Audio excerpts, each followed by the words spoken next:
Hey, what's going on? Ryan here with Intersection Records, and we are talking favorite albums, and we are talking my favorite Crosby, Stills, and Nash album, and that album is 1977's CSN.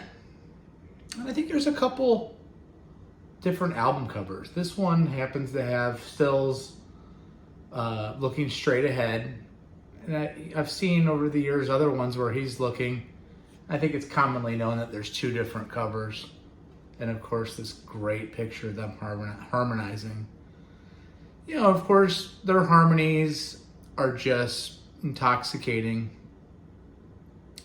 You know, they kind of met in Laurel Canyon back in the late 60s. By 1969, they were together, signed to Atlantic Records, and released their debut album. Their second ever gig was at Woodstock after playing at the Auditorium Theater in Chicago as their first gig. And, you know, of course, Neil Young joins them on stage at Woodstock, and the rest is history.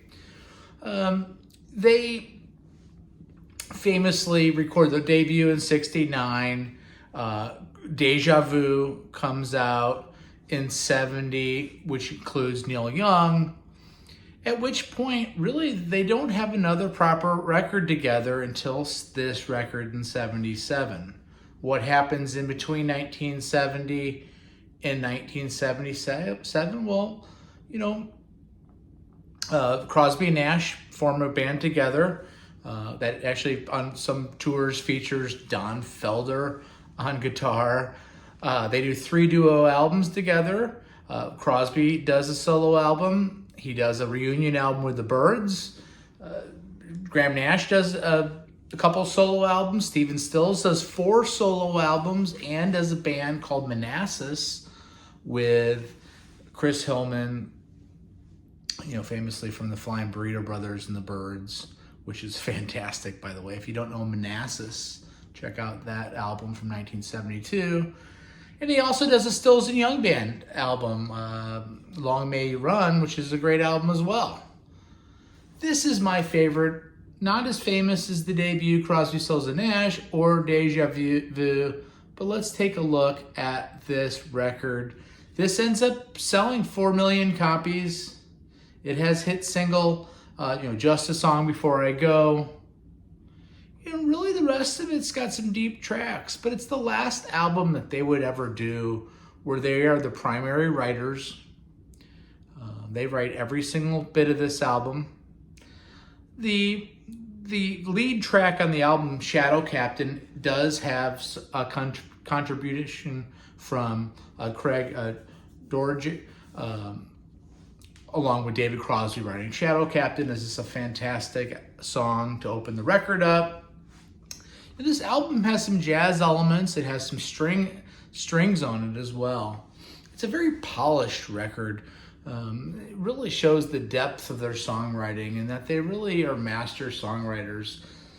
See the Changes as the second song on the record. You know, Stephen Stills' song. You know, the harmonies again. It's just so well done. Carried Away is a Graham Nash song that's just lovely in every way. Get a little bit of Latin flair on the 4th song, Fair Game. You know, Stephen has used elements of Latin music with percussion and bongos and congas over the course of his career, really starting with Buffalo Springfield. Anything at all, just a David Crosby classic. I'm going to read some lyrics on that one. Of course, we lost David Crosby. By the way, subscribe to my channel. We've done a show on David Crosby. We do shows every single day here. Anything at all, words and music by David Crosby. Anything you want to know, just ask me. I'm the world's most opinionated man. I'll give you an answer if I can. Catch one passing by. You know, he's looking inside. He is the world's most opinionated man, and you know he's had issues and ended up having issues, unfortunately, with all of his band members and the Byrds. But boy, what a beautiful song. This last song on the first side is Cathedral, which is about an acid trip that Graham Nash took in Winchester Cathedral. And it's so well done. The frantic nature, in the middle of it when he's describing this event. Flip the album over and you have Dark Star. Not to be confused with the Grateful Dead's Dark Star. Dark Star is one of the great Crosby, Stills, and Nash songs. It has some jazz elements again. They're showing that they are capable of doing the folk thing, doing the folk rock thing, but also incorporating a little bit of jazz. One of my favorite songs, Just a Song Before I Go, which of course was the big hit off of this record. That's a Graham Nash song. Dark Star is a Stephen Stills song. Run from Tears is another Stephen Stills. Stephen Stills in the 70s is untouchable. Cold Rain, piano ballad by Graham Nash is the fourth song. And then probably my favorite song, In My Dreams by David Crosby. The last song on this record is I Give, You Give Blind. Just a great way to end the album. Again, they would not put A Daylight Again came out in 82, 5 years later. By this time, clearly drugs and cocaine and more are affecting the group.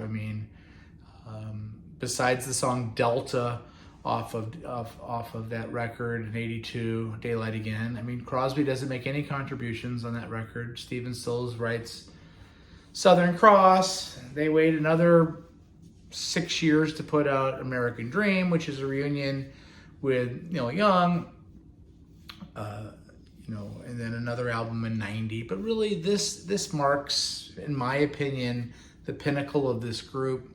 Again, subscribe to my channel. Put some comments on your favorite songs on this record, or how you rank. Maybe I'll rank the catalog. Again, there's 3 great records in this catalog. Although I like looking forward, the reunion from 2000 or 1999 with Neil Young. It's got some beautiful songs on it. And American Dream has some great songs on it as well. Anyway, peace out. Talk to you later.